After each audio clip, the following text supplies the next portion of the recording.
Muy buenas noches y qué bueno estar acá, cerrando este domingo, cerrando este año, último programa de este ciclo Compro o Vendo. Esta idea del sistema bursátil argentino que retomaremos sin duda en marzo del año que viene aquí por este canal. Ansioso de empezar el programa de hoy porque ya me está esperando Sergio Bernstein para discutir como hacemos siempre sobre la política y la economía, pero también nos está esperando José Ciabaserrate para ver la economía internacional, pero también nos está esperando Francisco Olivera con Santiago Roca, ese gran periodista económico argentino, para analizar los datos de esta semana. También vamos a hacer una mesa de traders y nos va a visitar Rubén Pascuali y Pedro Cristá. Con Rubén quiero felicitarlo además particularmente por este minuto que me voy a tomar. No solo a Rubén, sino a muchos inversores minoritarios. Antes de empezar el programa, necesito tomarme este minuto, repito, para hacer un agradecimiento, una felicitación y una queja. Empiezo por el agradecimiento al directorio de la Comisión Nacional de Valores, que escuchó a los accionistas minoritarios, que los recibió, escuchó su punto de vista, debatieron argumentos y tomaron una decisión, obviamente la Comisión Nacional de Valores, cuidando los intereses de los minoristas, necesario, esencial, que llena de entusiasmo de cara a lo que puede venir en el mercado de capitales. Una Comisión Nacional de Valores que, además de regular, proteja los intereses de los minoritarios. Va esa felicitación entonces, ese agradecimiento, mejor dicho. Va la queja, pequeña. Más que queja es un replanteo. Hoy el Fondo de Garantía Sustentable controla más o menos entre el 20 y el 25% de todo lo que cotiza acá. Y están sentados en un montón de directorios. Por lo tanto, tienen mucha información, no solo de una empresa, sino de la competencia de esa empresa. Cada decisión que toman, aceptando una oferta, no aceptando una oferta, debería tener un procedimiento, ser pública y todos deberíamos estar enterados. Porque cada decisión que toman no solo repercute en su fondo, sino en la mayoría de los que operamos en el mercado. Y no estamos en igualdad de condiciones. Porque, repito, están sentados en más de un directorio y el inversor minorista no. Por eso, la transparencia es la base para que este mercado crezca. Y en esa transparencia es hacer públicas el procedimiento en cómo se toman esas decisiones. Ahí terminó la queja, no me cabe duda que lo van a hacer y confío mucho en la buena fe de los participantes. Dicho esto, empezamos con el programa.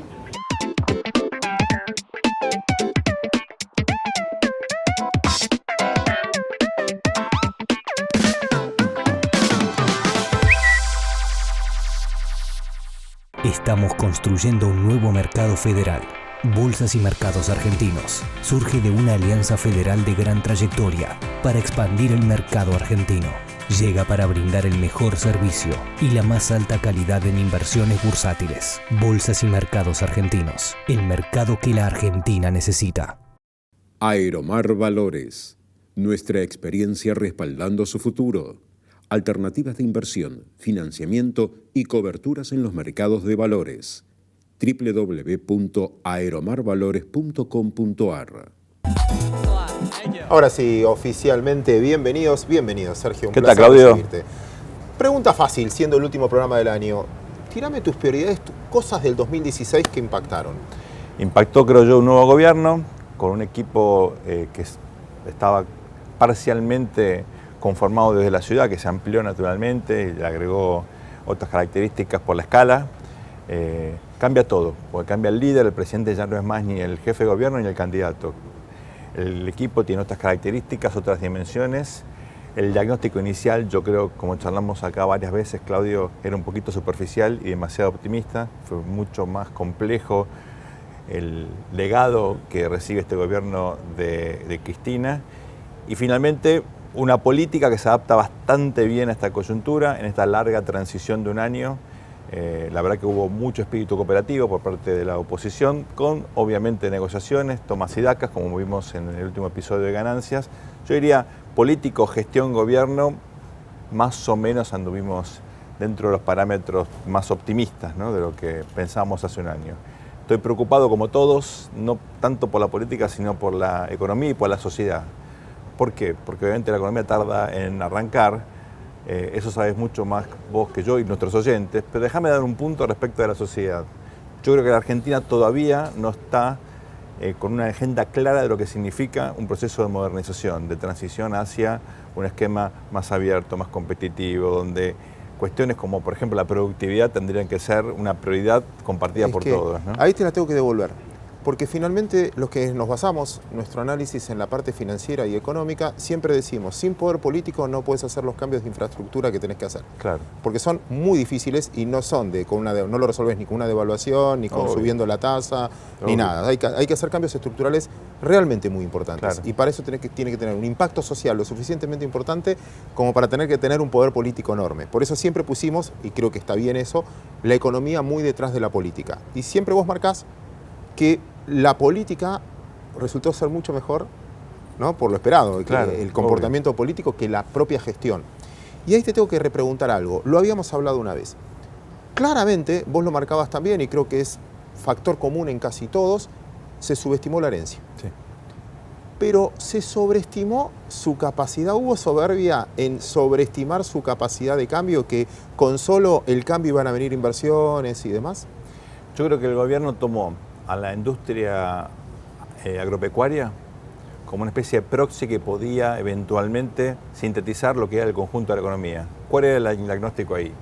Que vos tenías una economía muy castigada por una regulación perversa, una sobrecarga impositiva, desestoqueada, con la gente en vez de estar trabajando en producir más y mejor, estaba tratando de minimizar la agresión permanente, el acoso de una política, un Estado que estaba persiguiendo efectivamente a los productores. Con lo cual vos removiendo esos elementos, ajustando un poquito el tipo de cambio para aumentar la productividad y dejando que la gente trabaje, esto iba a volar. Y un poco la metáfora era eso. Argentina tiene un potencial enorme, saquémosle la locura, hagamos un par de cosas bien, démonos un poquito de certidumbre y el país rebota. Me parece que eso era un diagnóstico ajustado al sector agropecuario, que efectivamente está trabajando fantástico, está pasando y va a ser fantástica la cosecha, bueno, la fina y la gruesa, sobre todo en marzo, pero obviamente el resto de la economía, que es menos productiva, menos competitiva, no está tan desagregada y tiene dificultades estructurales en mano de obra, financiamiento, etcétera, ahí obviamente la recuperación es muchísimo más lenta. Impacta obviamente más en lo social. Déjame hacerte un ping-pong. Dale. Bien político.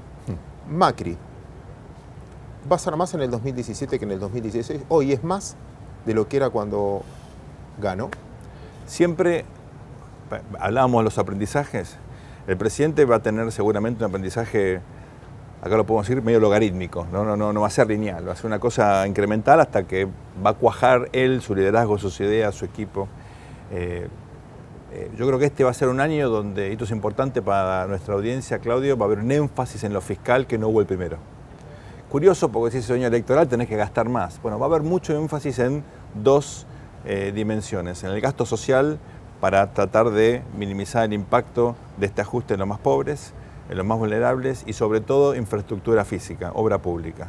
Ahí el gobierno va a gastar mucho. Ahora, lo que quiere el presidente es ser lo más eficiente y lo más austero posible en el resto de las áreas, que yo creo que es muy sano, está priorizando estos dos aspectos, ¿no? Ahí, déjame agregar un dato económico, que creo para mí fue una de las cosas más relevantes del 2016, que fue la aprobación consensuada de muchas leyes, pero en esta en particular, entre otras, del cambio de cómo se hace la obra pública con la participación privada. Claro. Porque eso puede cambiar abruptamente los números del déficit fiscal si uno toma en el tiempo. Te dejo plantearlo desde ese lado. Recordemos, el famoso PPP, bueno, que es un mecanismo que si funciona bien, cambia, creo yo, la dinámica de lo que por lo menos nuestra generación venía acostumbrándose a lo que era la obra pública, algo que de a poquito te ponían el cartelito, te lo hacían, había siempre... Era gasto del Estado. Era gasto del Estado, había siempre un tufillo electoral, por ahí no había prioridad, te hacían el segundo polideportivo en vez de hacerte la cloaca en muchos pueblos. Esas cosas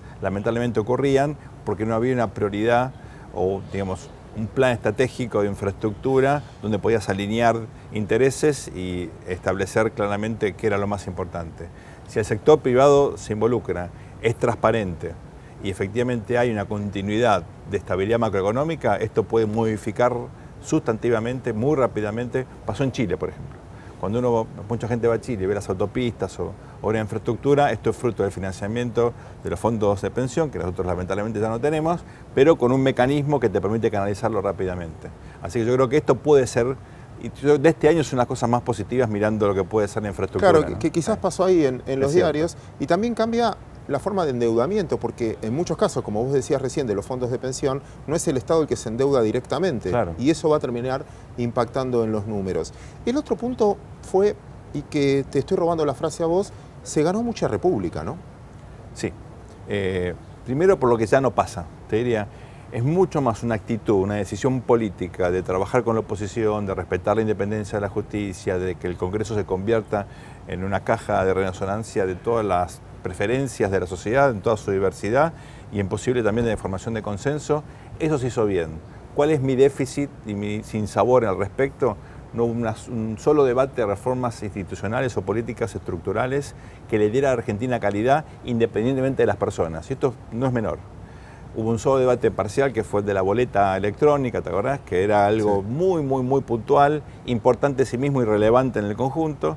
Y no hay debates ni del financiamiento de las campañas políticas, no hay debates sobre cuestiones de transparencia de fondo. Digamos, ahí hay un largo camino por recorrer. El gobierno tiene una agenda transformacional, particularmente en modernización del Estado, que es un tema fundamental que no está instalado ni mediáticamente ni en la agenda de la sociedad. Por eso creo que si el gobierno debería revisar algo, me parece, es la cuestión comunicacional. La agenda es mucho más rica, más diversificada, me parece más importante de lo que el gobierno deja trascender. Entonces, moraleja, le faltó leer un libro de un tal Buscaglia y Berente sobre la importancia de la institucionalidad. No hagamos autobombo, pero yo creo que hay mucho para pensar en eso. Tal vez el presidente espera tener el poder más, de alguna forma, equilibrado con estas elecciones de mitad de mandato del año 17. Todavía tenemos un legado fuerte del kirchnerismo duro, sobre todo en la Cámara de Diputados, también en el Senado.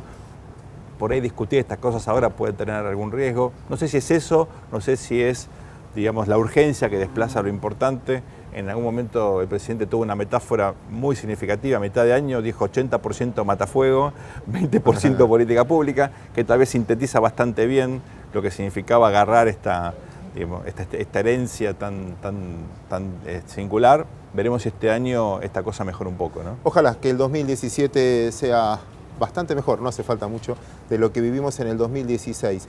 Te voy a invitar a que te quedes con nosotros. Le vamos a agregar el capítulo internacional, con lo cual nos vamos a sentar y vamos a charlar un ratito con José Ciaba-Serrate, pero también en el programa de hoy está Pancho Olivera, periodista, prestigioso periodista económico, ya lo anuncié en la apertura, donde va a hablar con Santiago Roca, Rubén Pascuali, para hablar de algunas acciones y en particular sobre el futuro, sobre el 2017 y Pedro Cristá.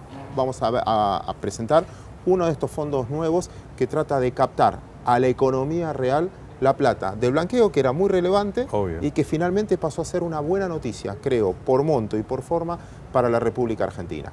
¿Te quedás entonces? Sí, señor. Espero que ustedes también.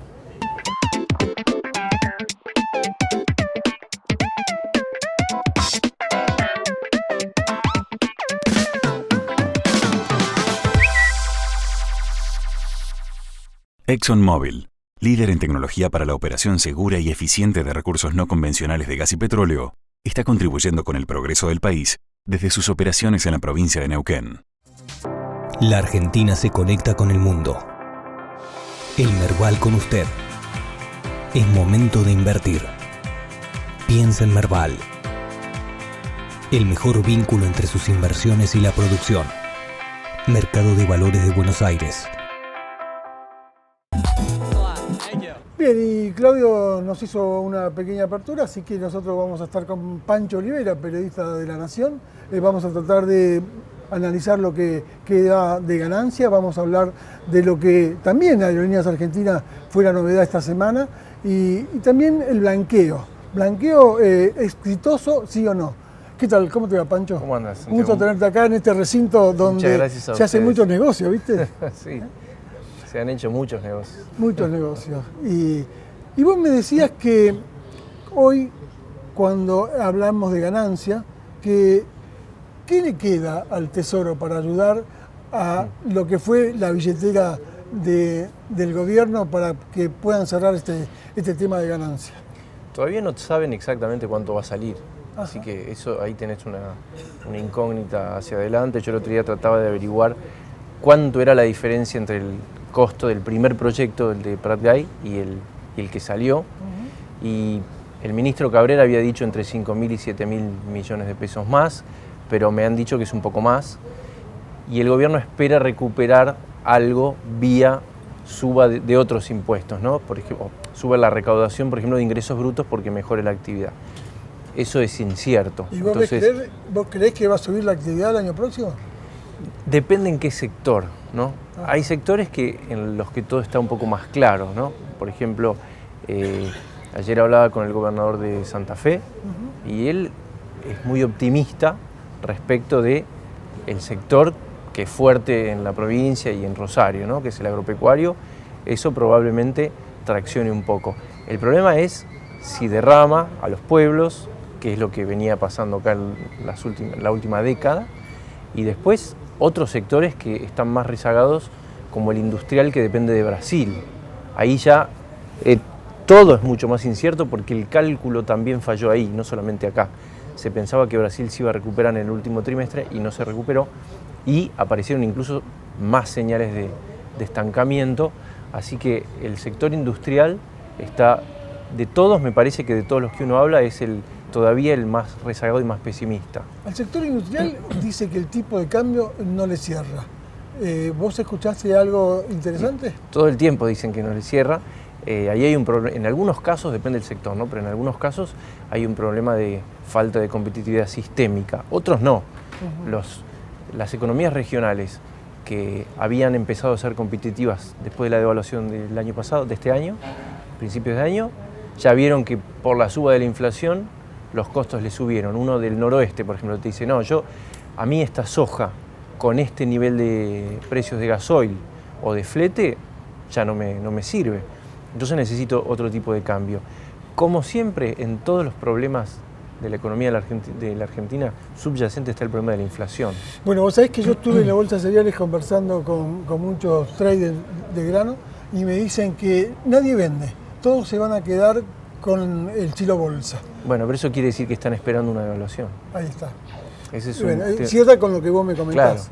Claro. Ahora, con respecto... Pero yo no estoy tan seguro de que eso ocurra, porque tampoco... Porque el blanqueo está tapando un poco... El blanqueo va a ayudar a que eso no ocurra, pero además, lo que dice el núcleo cercano al presidente, digamos que son los que toman las decisiones económicas y los que ven hacia adelante, dice, no hay mucho margen para tener otro tipo de cambio en un país con un 32% de pobres. Porque eso de que la devaluación no iba a tener un traslado a precios, que decía el gobierno el año pasado, ya vemos que no era así, ¿no? Ahora yo te hago una pregunta, si lo único que tracciona es el campo, la industria no... Depende de qué industria, no digo que no, digo la industria como la automotriz, conocemos. por ejemplo. Bueno, automotriz va a depender mucho de Brasil. En ventas mejoraron en los últimos meses. El problema es la pero producción. Pero por el blanqueo, porque... No, bueno, puede ser, sí, puede ser por el vos blanqueo. colocaste $2.000. Puede ser, ¿no?, por el blanqueo algo, y también cuando empieza a haber una señal de que se está desacelerando la inflación, la gente dice, bueno, por ahí tenés además un tipo de cambio favorable al consumidor, y decís, bueno, por ahí puedo endeudarme a corto plazo. Entonces, eso hubo una mejora en ese sector en ventas. El problema es la producción, que eso sí va a depender de Brasil. Y todo indica que Brasil va a tener que ir a elecciones antes de solucionar nada, porque cada vez hay más ruido, ¿no? Es como que es un barril sin fondo y cada vez toca mayor fondo. ¿Vos pensás que el gobierno no pudo armar un plan económico todavía para, ya ingresando en el 2017? No se habla de un plan económico. Antes teníamos un modelo con el otro gobierno. Sí. Ahora se va traccionando. Yo creo que lo hay, a pesar de los días, ¿no? Yo creo que lo hay, pero no está del todo sincerado. Ahí está. Cada tanto en las discusiones, por ejemplo con la Unión Industrial Argentina, algunos funcionarios deslizan que algunos sectores van a tener que, como dice Pratgay, hacer gimnasia durante 4 años. Bueno, eso no está del todo blanqueado. Cuando el gobierno dice, bueno, nosotros no vamos a hacer un ajuste, esto va a ser de manera gradual, es cierto, pero también es cierto que hay sectores que dependían exclusivamente o de un tipo de cambio alto, o de los créditos subsidiados, o de una protección muy importante para que no entren importaciones. Entonces todo eso probablemente no siga del mismo modo. Este fue un año de transición complicado, que al gobierno le costó también mucho en cuestión de gasto a organizaciones sociales para evitar protestas, y todo eso, seguramente esta suba en el gasto o esta, digamos, este retraso en el control del déficit fiscal, seguramente en algún momento va a haber alguien que diga, bueno, esto hay que recuperarlo. No sé si será el año electoral este que entra, pero el próximo, el plan, si uno habla con los funcionarios, no se ha modificado. Vos sabés que, escuchándolo a Domingo Cavallo, que fue el superministro de las últimas décadas, ¿no? Él ya habla de una economía con bimoneda, ¿no? Esto en Perú le anda bastante bien. ¿Acá no tendríamos que estar mirando con un dólar comercial, por ejemplo? Bueno, eso es lo que trató Cavallo en su último manotazo en el 2001, ¿no? La verdad que es un tema que me excede completamente, es un tema que habría que preguntarle más a un macroeconomista o a un monetarista, pero me parece que la industria por lo menos está pensando en esos términos hoy, ¿no? Pero bueno, eso dependerá de cada caso. Por ejemplo, si nosotros tenemos que analizar en la parte que nos toca a nosotros cuando decimos el déficit fiscal este año finalmente no lo pudieron lograr que bajara, ¿no? El gasto público es lo que está matando un poco a la gallina de los huevos de oro, porque el gasto sigue siendo realmente muy fuerte y nada funciona, y esto nos hace pensar que al gobierno el tarifazo le pegó, y ahí me parece que lo eclipsaron a todos los ministros y no pudieron de ahí enderezar un poco la economía. Yo obviamente no tengo la bola de cristal, pero me parece, tengo la sensación de que el tema de la baja de subsidios energéticos va a ser la vía que elija el gobierno para intentar bajar un poco el gasto. ¿Por qué? Porque el costo ya lo pagó en ese área. Entonces, hoy a vos va a haber un aumento de luz en febrero, por ejemplo, y eso ya seguramente no va a tener el impacto que tuvo el de este año, ¿no? Porque ya se pagó un costo. Entonces me da la impresión de que ese sector, al que todavía le falta muchísimo, porque hoy se está pagando en factura de gas, creo que de luz, por ejemplo, el 30% del costo, o sea, tenés un margen enorme para reducir, me parece que van a ir por ese lado. El tema de Aerolíneas Argentinas esta semana fue un poco una señal también, porque ahí tenías una discusión importante dentro del gobierno, que era a qué velocidad ir para ser una compañía eficiente, ¿no? Aerolíneas era el gradualismo del gradualismo, ¿no? Como una parodia del gradualismo. Constantini manejó bien el tema con los sindicatos, tratando de no de portarse bien con los de la campo, ¿verdad? Lo que vos decís que lo manejó bien, para el gobierno es que lo manejó mal, porque en realidad ellos decían, ¿cómo puede ser que en este caso la patronal y los gremios estén a los abrazos, que casi no tuvo conflictos fuertes como hubo en otros años, ¿no? Entonces eso quiere decir que viene más lento el proceso de normalización de lo que nosotros esperábamos. Como dice, me acuerdo que siempre Melconian decía, el ajuste es como los abdominales, si no te duele los estás haciendo mal. Bueno, en este caso, en Aerolíneas, casi no, si vos ves los comunicados que sacaron los gremios en esta semana, eran todos de respaldo y de agradecimiento, ¿no? Entonces, lo que el gobierno veía es que, por ejemplo, hay rutas internacionales emblemáticas, Roma, Madrid, Miami, que explican el 70% de las pérdidas de aerolíneas que no fueron tocadas. Entonces, eso es una discusión, por eso me parece que es una señal importante hacia adelante. ¿Vamos hacia algo más fuerte? ¿Vamos hacia acelerar un poco el gradualismo o no? Por lo menos es un ensayo. Yo no sé si van a tener éxito, pero la sensación que me da es que dijeron, por este lado, si no baja el gasto público, el modelo o el plan económico no cierra. Y por último te digo, ¿vos ves crecer el año próximo, cuando hablas con industriales, con economistas, ves crecer 3,5% como más o menos marca el presupuesto? Industriales y economistas, depende, los bancos te dicen que sí, que incluso si hablas con 20 dice un 5, ¿no? Pero en la industria y en algunas empresas son un poco más cautos y hablan de un 2, y eso habría que analizar también políticamente si tiene algún impacto en el consumo, ¿no? Porque no sé si es tanto y si se va a notar. Por eso lo que yo digo es, depende del sector, hay sectores más optimistas que otros y probablemente haya un crecimiento, pero no sé si en la magnitud que necesita el gobierno, ¿no? Francisco, gracias por haber venido, gracias por tu tiempo. No, gracias y a ustedes. nosotros vamos a ir a Claudio Suchovic, que tiene más información para el Comprovendo.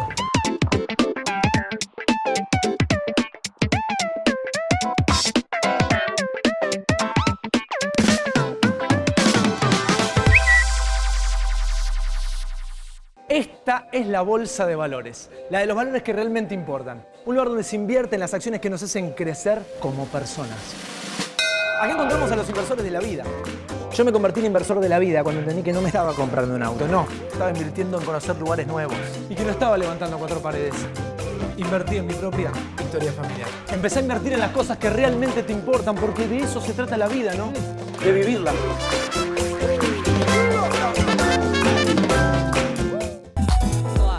Gracias por esperarnos y nos metimos en el debate de traders. Rubén Pascuali, qué honor tenerte de nuevo acá. Bueno, es un gusto para mí. Y como te decía en la apertura, felicitaciones por el rol que tomaste en defensa de los accionistas minoritarios en el último tiempo. Hace falta gente así. Bueno, en realidad yo creo que hay que felicitar a la Comisión Nacional de Valores, específicamente a Marcos Ayerra, el titular. La verdad es que por primera vez quienes participamos en esto ya hace bastante tiempo, sentimos que esta vez la CNV se puso la camiseta de los minoritarios. Y estamos hablando obviamente del caso Petrobras Energía Pampa. Y bueno, creo que era necesario poner un freno a algo que a todas luces parecía desmesurado en contra de los minoritarios. Si querés hablamos de ese tema, pero bueno, muy necesario y destaco ese punto.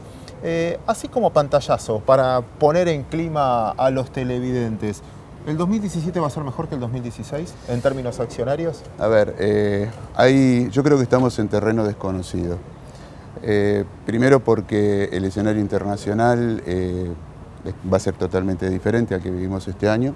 Creo que la elección de Trump cambia completamente la situación del mercado externo. No son buenas noticias para Argentina. Básicamente creo que hay 3 puntos que hay que tener en cuenta. Vamos a tener un dólar más fuerte, un aumento del costo del endeudamiento y un aumento del proteccionismo. Y por ahí está el tema de si va a haber o no una pelea, un enfrentamiento entre China y Estados Unidos. Cuando se pelean 2 gigantes, eso nos pega. En el ámbito local creo que vamos de menos a más. Finalmente creo que va a ser el año donde vamos a ver un crecimiento de la economía. También hay elecciones, eso también es un punto relevante. Y creo que va a haber un incremento muy importante en todo lo que tiene que ver con infraestructura. Te retomo el tema peso un segundo, porque Sí. lo voy a usar de argumento. Finalmente la discusión de precio, de que estaban pagando un precio relativamente barato, muy barato, y el coraje de muchos minoritarios en no aceptarlo. Pero pasó lo mismo, empuja de precio en Telecom, empuja de precio en Indupa, en un montón de compañías. Sí, señor. Lo que me habla de que hay más compradores que vendedores y que finalmente para conseguir las acciones que se quieren van a tener que pagar más arriba. A ver, hay un jugador muy importante en todas estas ofertas públicas que se hacen cuando hay una venta del grupo de control, que es el Fondo de Garantía de Sustentabilidad del ANSES.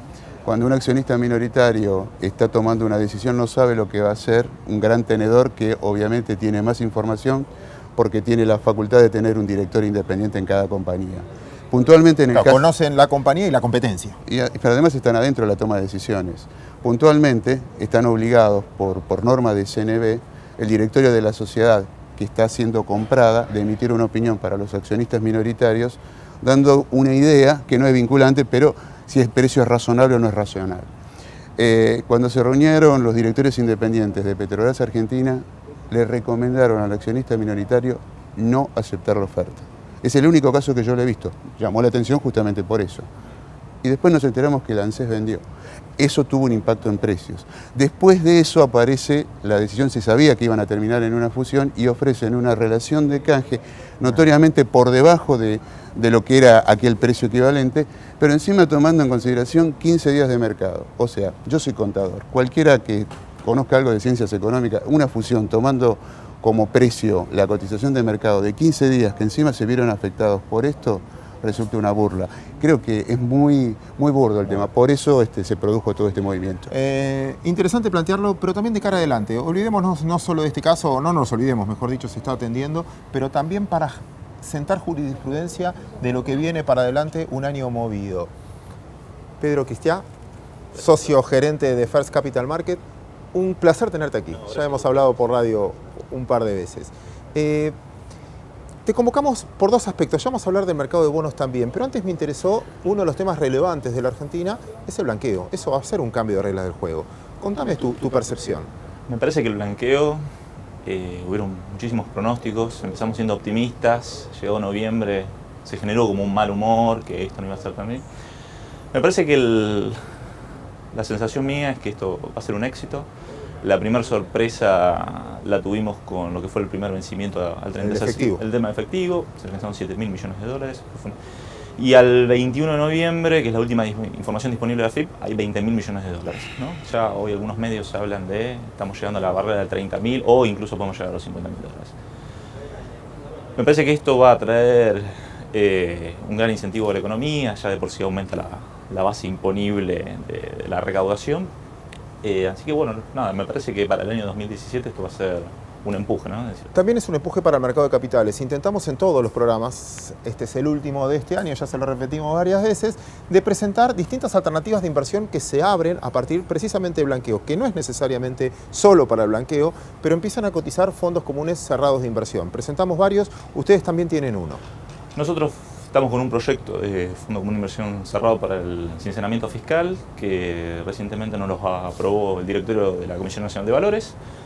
Es un fondo distinto, un fondo agro, que nosotros lo concebimos, con tres definiciones: un fondo de bajo riesgo, previsible y transparente y fiscalmente eficiente.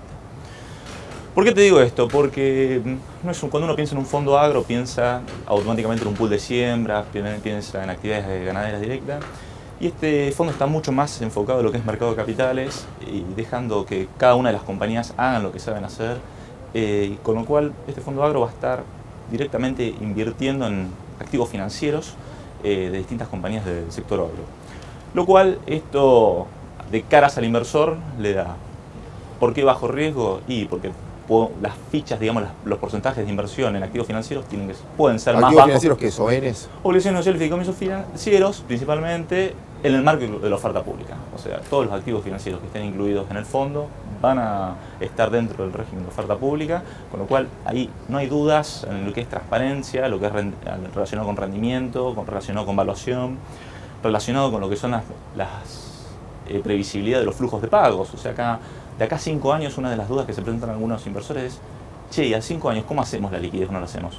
Nada, instrumentos financieros, activos financieros en ese sentido le dan certeza y previsibilidad en los flujos, ¿no? Y además que permiten ir pagando periódicamente, nosotros lo hemos definido semestralmente, una renta, ¿no? Entonces lo encontramos como un fondo de muy bajo riesgo. O sea, la actividad del fondo no va a estar relacionada directamente con el desarrollo de 1, 2 o 3 proyectos productivos, sino en la inversión en distintas compañías del agro. Y en ese sector del agro, ya salieron algunos fondos, creo que el de Alaria, que también lo presentaron acá, captó un número bastante interesante. Sí, 25 millones de dólares, de hecho recibieron lo que vos mencionabas, ofertas por no sinceradores, o sea, estos fondos están cobrando algún tipo de interés, dado que se vuelcan a la economía real, también por algunos clientes inversores, muchos allegados al sector agropecuario, en los cuales se ven familiarizados. Panorama de bonos para el 2017.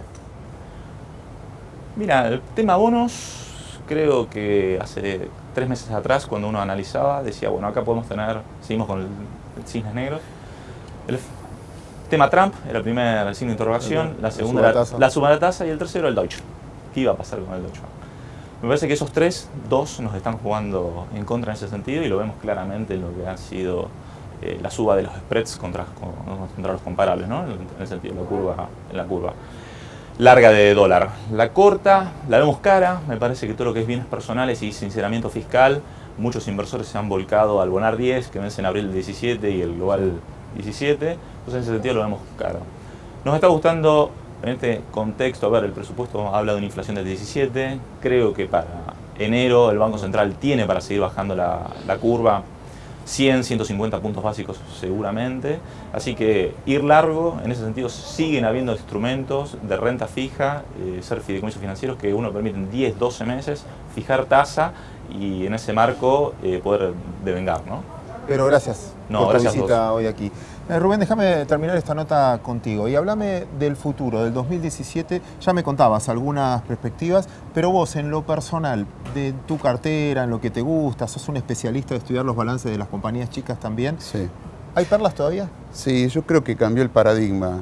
Cuando vos mirás 2016 o lo que era 2015 versus lo que se viene, antes era consumo y sector financiero. Yo creo que ahora, con todo este panorama que está cambiando, ese paradigma cambia. La parte de campo, como bien marcaba Pedro acá, creo que son las acciones ligadas a ese sector las que tienen más posibilidades, y todo lo que tiene que ver, atención con esto, con el plan de infraestructura, porque la decisión gubernamental es apostar fuerte a ese plan para que la economía crezca, para que se vean los notables brotes verdes. Y en un año electoral hay que creerle al gobierno. La incógnita que tenemos es, lo que no podemos hacer nada, se nos escapa, es lo que puede pasar con el panorama internacional. Pero sacando eso, yo creo que selectivamente va a ser un año muy difícil, porque después, de mediados de año para adelante, vamos a ver todo el tema eleccionario, hay un montón de cosas mezcladas ahí. Fue bueno la resolución, bueno, creo que se va a terminar todo bien, el tema de impuesto a las ganancias, pero hay algunas cosas que hacen ruido, y el inversor que mira de afuera quiere reglas permanentes, y cuando escucha a algunos políticos decir algunas cosas como cambiar algunas reglas de juego, no juega a favor. Pero hay un dato positivo para la economía argentina que tiene que ver con el blanqueo y con los buenos datos que vienen acá, y yo creo que en marzo también vamos a tener otra importante presentación que de alguna manera se viene viendo con la demanda que tienen los bonos que van a ser utilizados para pagar en marzo, porque ahora no te sirven esos bonos. Es verdad. De nuevo, Rubén, la admiración de siempre por tu trabajo. Muchísimas gracias por tenerte aquí, que tengas un gran año. Pedro, de nuevo. No, gracias. Por medio tuyo felicitamos a Miguel Ángel Arrigoni, que siempre contribuye tanto por el mercado de capitales, así que un placer tenerte aquí. Muchas gracias. Gracias a ustedes. Nosotros seguimos de esta manera.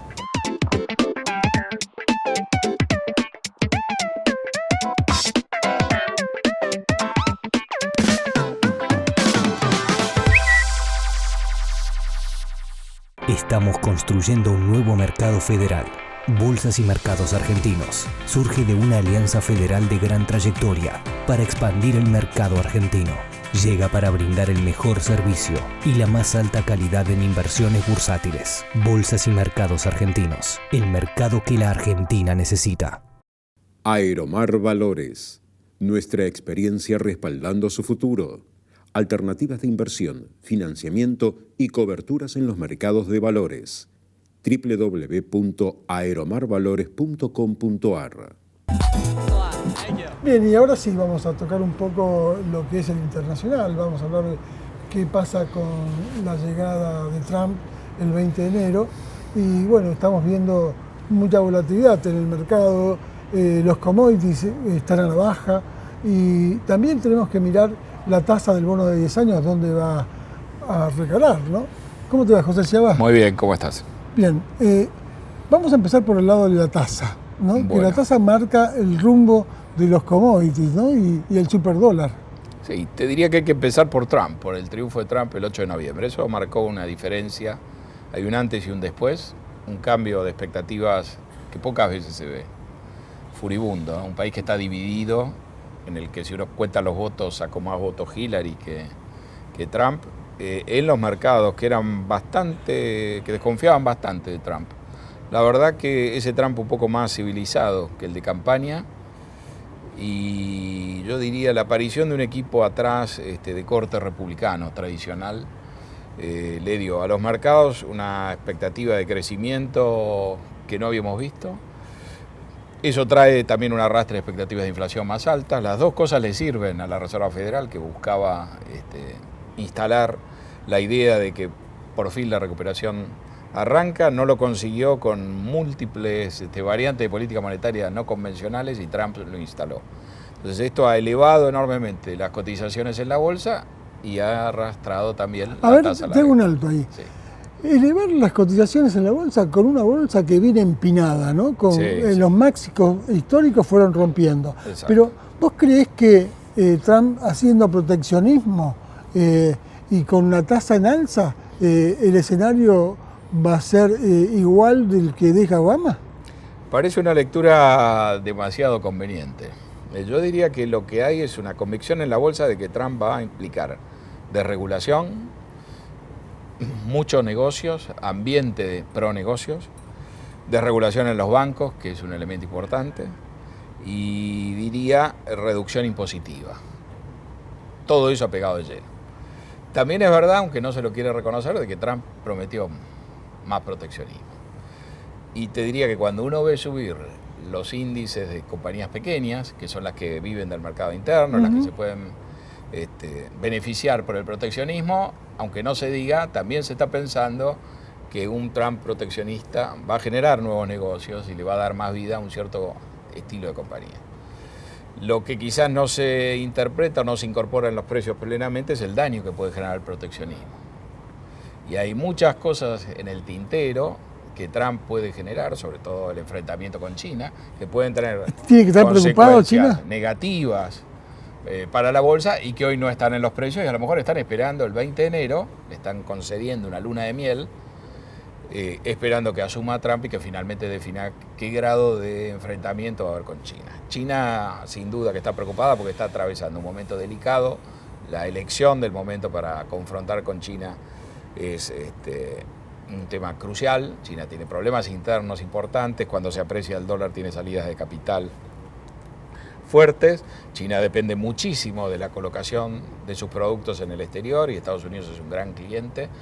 Entonces hay muchos elementos como para preocuparse. Por supuesto, China también tiene una capacidad de represalia y ahí nos deberíamos empezar a preocupar todos si esto se transforma en una especie de tiroteo comercial. La verdad que la bolsa no está sometido, eso sabemos que puede ocurrir. La bolsa tiene una lectura muy, muy favorable y por eso las acciones están donde están. Y te diría que el activo que está captando los aspectos más delicados es precisamente, son los bonos, es la tasa larga, que ha subido mucho y que sí refleja una cierta incomodidad. Si la cosa con China se complica, a lo mejor de vuelta el inversor quiere refugiarse en la calidad, deja de lado las acciones y vuelve a los bonos. Son todos escenarios que podemos tener a partir de la asunción de Trump. Ahora, José, yo te quiero preguntar cómo va a ser la relación de Trump con Putin, ¿no? Sí. ¿Y esto puede cambiar el escenario internacional? Todos sabemos que es muy buena, que ha sido buena la designación de Rex Tillerson, cabeza de Exxon, como secretario de Estado. Si pasa el filtro del Congreso, le va a dar un espaldarazo más, porque uno de los credenciales que tiene Tillerson es una relación de larga data con Moscú, así que en principio ese es uno de los cambios fundamentales. Rusia sale del eje del mal, por decirlo de alguna manera, pasa a ser el aliado estratégico de Estados Unidos y se adopta una posición conjunta, más dura, en muchos temas. El principal es la relación con China. Bueno, ahora vayamos al financiamiento argentino con un Trump con una tasa que va cambiando. Trump ha pateado el tablero de las tasas de interés, ha permitido que la Fed suba la suya, las tasas cortas, con convección, sabiendo que esta euforia que derrama Trump le permitía colocar su cuartito de punto por el cual estuvo penando todo el año. La verdad que tuvimos la suba de tasa, no tuvimos problemas ni antes ni después, nos dieron la vacunación y no hubo dolor de cabeza ni contraindicaciones. Las tasas de largo plazo empezaron a subir antes, han subido más y ahí es donde la Argentina está afectada, ¿no? Tenemos un programa financiero que necesita acudir a los mercados internacionales el año que viene y esta suba de tasas, que no podemos decir haya concluido, es, te diría, el principal interrogante en el frente económico-financiero de la Argentina el año que viene. ¿Y la inflación en nuestro país, vos crees que en el verano va a estar controlada? La inflación tiene una inercia hacia la baja cada vez es más complicada. Creo que eso va a depender mucho de arreglos como los de paritarias y de la coordinación de expectativas internamente, ¿no?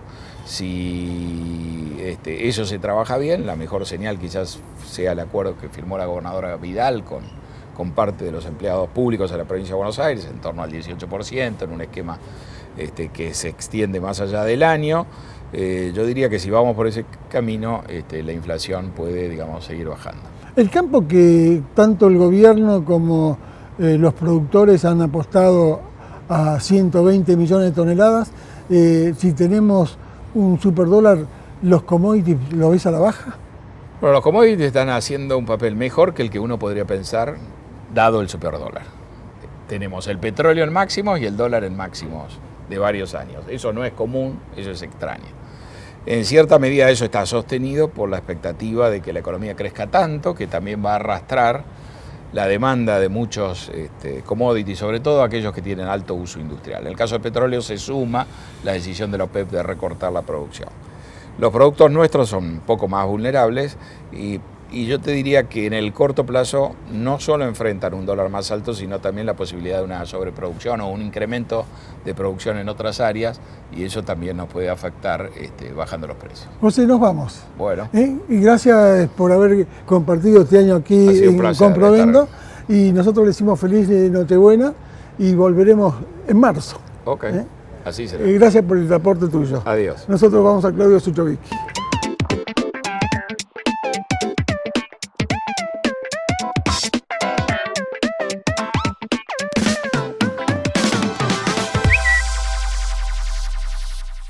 Esta es la bolsa de valores, la de los valores que realmente importan. Un lugar donde se invierte en las acciones que nos hacen crecer como personas.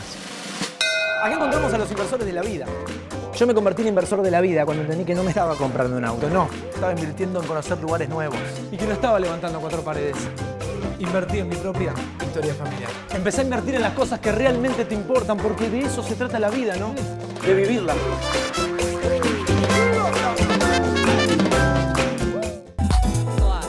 Último bloque de este Comprovendo, último bloque del año. Sergito, trajimos al experto. Por fin, alguien que sepa. Todo tuyo. José, estoy preocupado por algo y aliviado por el mismo motivo. Estoy preocupado por los temas de seguridad internacional que casi permanentemente nos choquean y nos corren la idea de normalidad, ¿no? Hay una nueva normalidad que es la anormalidad. Sí, incluye una cuota de inseguridad. Una fuerte cuota de inseguridad en cualquier lado, a cualquiera le puede pasar. Y al mismo motivo miro el desarrollo de los mercados y no veo ningún shock vinculado a esto. Está como disociada la dinámica de los mercados a estos eventos de inseguridad internacional, que son discretos y raros en sí mismos. Explícame por qué esa... Es una larga tradición. Te diría que esa es la manera en que normalmente se absorbe esto y elementos de más intensidad, como pudo haber sido en su momento la invasión a Crimea por parte de Putin, o los problemas en Siria, que no son discretos, son recurrentes, es una molestia los persistente. atentados en París. Que fueron. Exacto. Así que la respuesta es normalmente casi como si fuera una estela en la mar, ¿no? Dejan una huella muy corta, cuando uno vuelve a mirar, ya no está. Te diría que lo que tiene atrás es una larga tradición de que esa es la mejor manera de acomodar esto, salvo que el evento discreto o persistente realmente genere un cambio permanente y que ese cambio permanente además tenga suficientes atributos como para merecer un cambio de evaluación. Si no, pasan como otro incidente más. Del lado económico, déjame agregar algo, porque voy a insistir con Europa. Creo que tocamos la relación esta semana, la menor euro-dólar en los últimos 13 años, ¿no? 1,04 o una cosa Abajo así. de 1,04 brevemente. Que es la menor en los últimos 13 años. Sí, 14. Eso le saca competitividad, como decía el otro día él, a Estados Unidos, porque va a ser difícil ser proteccionista con este superdólar, pero le empieza a dar competitividad algo a Europa. ¿Ayuda eso, cambia o en realidad te está reflejando el valor del miedo? Mira, lo que hay es una contradicción, si querés, entre el discurso y lo que propone Trump y ciertas consecuencias de ese mismo discurso que son negativas para lo que quiere Trump, y ahí tenés que anotar el dólar, si querés, superdólar, pero también la suba de tasas de interés de largo plazo, que ha sido muy fuerte. Los dos operan en el mismo sentido. Los dos le quitan potencia a esa recuperación que está vendiendo Trump. Hoy por hoy, si uno hace las cuentas, la destrucción de valor asociada a estos dos elementos es mucho menor que la construcción de valor por la suba de la bolsa. La bolsa, desde que Trump ha ganado, ha subido como 1 millón de millones de dólares. Y hay una euforia enorme, basada en las expectativas, contra una realidad concreta que uno ya está pagando, de un dólar más alto, tasas cortas más altas y tasas largas más altas. En el tiempo creo que esto va a generar alguna fricción y va a obligar a alguna reconciliación, a lo mejor a moderar el discurso de Trump, a moderar el tamaño prometido del plan de infraestructura. Son todos elementos que, si uno persiste, pueden llegar a generar más costos que beneficios. Ahora, te sumo en una pregunta. Una emoción violenta del mercado, ¿sí? Porque no se cumplen expectativas o lo que fuera, ¿puede presionar a Trump a cambiar, o el hecho de que los mercados festejen tanto lo termina haciendo a profecía autocumplida y decir, bueno, sigo con esta. Les gustará el proteccionismo, les gustará el mensaje, tengo que cumplirlo de campaña entonces, porque da la sensación de que el comportamiento de la economía americana el último trimestre, que fue mucho mejor de lo esperado, más el comportamiento de los mercados, lo alientan a seguir siendo como es. Te diría que tiene 2 personas de Goldman Sachs que conocen cómo es este negocio, ¿no? Y te diría que en algún momento vos tenés que elegir y te va a convenir bajar un cambio, porque lo que vas a ganar va a ser mucho mayor que lo que vas a estar cediendo. Sobre todo cuando ya no estés en este limbo donde sos el presidente electo, pero no estás en ejercicio. Cuando haya que gobernar, ahí probablemente te convenga bajar un cambio. Claudio, olvídate que está Trump en el poder, o que va a estar a partir del 20 de enero. Pero no puedo. Miremos el ciclo económico de mediano plazo de la economía norteamericana con una recuperación nada extraordinaria, pero persistente. ¿Cuál es la pregunta que hace cualquiera del mercado o cualquier economista? ¿Cuándo viene el estancamiento? ¿Cuándo tenemos recesión? Cuando mirás las administraciones republicanas, todas tuvieron recesiones importantes. En muchos casos le costó la elección, como Bush padre. Con lo cual, muchos están pensando, no tanto, digamos, en esta recuperación, sino en efectivamente la reversión del ciclo. Y yo creo que es algo que a la corta o a la larga va a empezar a... Te conviene alargarle la vida a esto y no darle a esta altura mucho más gas. Pensando en el 2017, lo llama a ustedes dos, grandes especialistas, Malcorra. Lo sienta Sergio, Pepe. ¿Con quién me alío? ¿A quién voy a buscar? Es una pregunta clave. Yo tenía una pregunta para hacer. Voy a hacer una pregunta a él después enseguida de un cliente mío que me convocó para reflexionar al respecto y me quedé, obviamente, sin respuesta, que es lo que me ocurre en general cuando me llaman los clientes. Estás por ganar un cliente. Pero no, el punto acá es muy significativo porque estamos frente a un potencial alineamiento. Hasta ahora tenés un juego, digamos, si querés, de insinuaciones, nada concreto. Un potencial alineamiento que efectivamente redibuja la estrategia internacional, no nuestra, sino del resto de los países.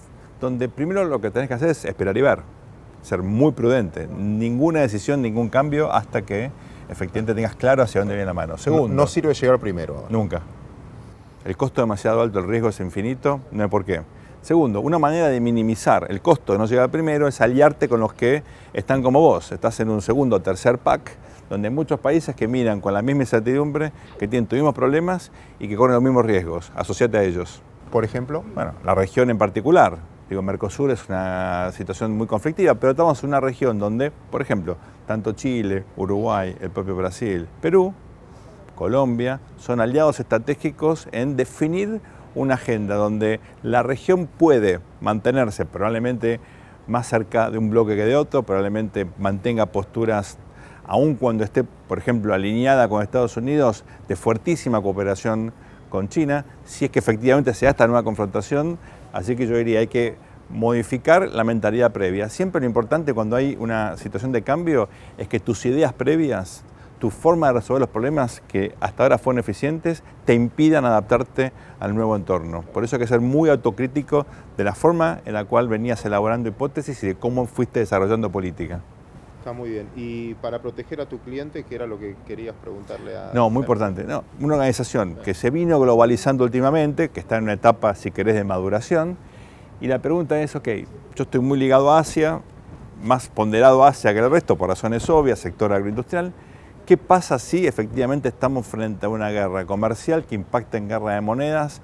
¿Cómo me paro yo? ¿Qué cosas preventivas puedo hacer? Yo dije, espera que le pregunto a Pepe, lo veo el domingo en la tele. Yo te diría, espera que sucedan las cosas, ¿no? Hoy esto tiene, digamos, muchos amagues, algunos elementos contundentes, pero que tienen un resguardo atrás. El llamado telefónico Taiwán es un mensaje formidable, pero Trump todavía no asumió la presidencia.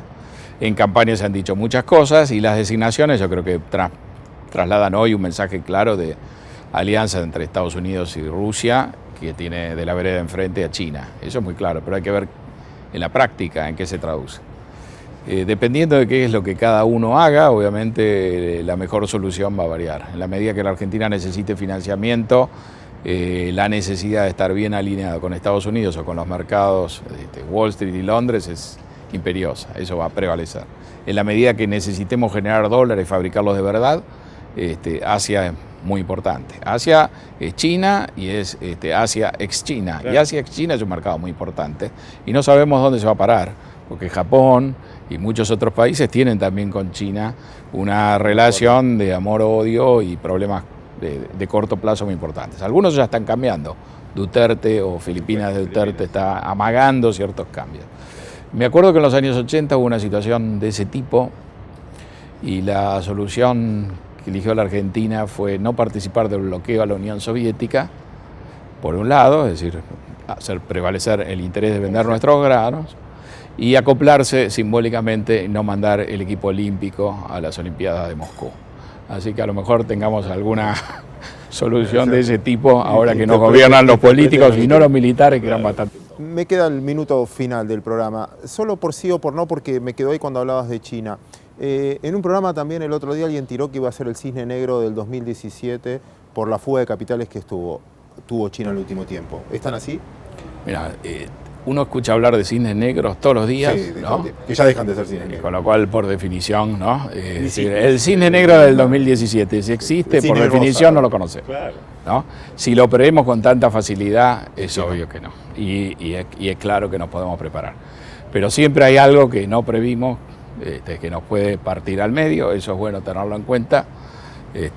Lamentablemente es difícil predecirlo de antemano. Pepe, un gusto tenerte, un honor tenerte en este programa. Un gusto para mí. En nombre del Sistema Bursátil Argentino. Bueno, gracias. Sergio, las últimas palabras para despedir, no sé si querés agregar algo que no hayamos dicho. Agradecer a la audiencia en particular, agradecerte a vos, agradecer al sistema que nos albergó, a toda la gente que trabaja, que no se ve, pero que es vital, es crucial. Y este va a ser un año buenísimo, el 17, muy interesante para todos nosotros, buenísimo desde el punto de vista intelectual, esperemos que también desde el punto de vista de los resultados. Me parece que terminamos para reflexionar, creo yo, con un mensaje que surge de lo que pasó últimamente. Cuidado que es cierto que la política hace mucho ruido, que va y viene, que se dicen cosas a veces demasiado exageradas, después la gente va para atrás, pero sin política no podemos desarrollarnos. La importancia es que mejore la política, ojalá que este sea un año donde eso de a poquito se vaya instalando. Concuerdo tanto con eso que no tengo mucho para agregar, solo agradecerles de nuevo, agradecerle al Sistema Bursátil Argentino y desear que nos reencontremos en marzo aquí, en esta idea del Sistema Bursátil que se llama Compro o Vendo.